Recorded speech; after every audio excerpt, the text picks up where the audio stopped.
Yeah, whether you get one lung or two depends on a couple things. One is what the condition is, meaning what the disease is that has led to the need for lung transplant.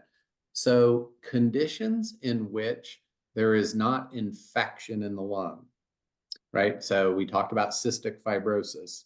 So, if a patient with cystic fibrosis needs a lung transplant, he or she has to get two lungs because the lungs are infected. And so, if you put a new lung in and leave the old lung that's full of Pseudomonas or other bacteria, then we're immune suppressing the person. All of that infection is going to destroy that new lung.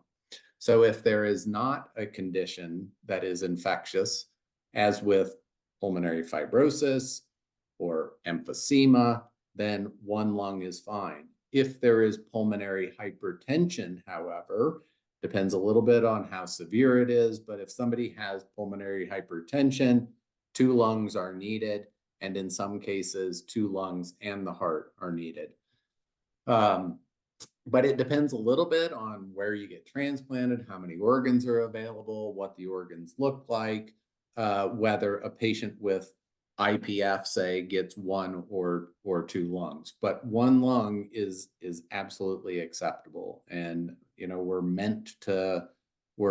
maybe not meant to, but we can survive well on one lung. And so the transplant team would typically do some testing to figure out which lung is the worst and aim to at least get rid of the worst lung, if not both. So we always try and keep patients with the best lung if they only get one lung transplanted.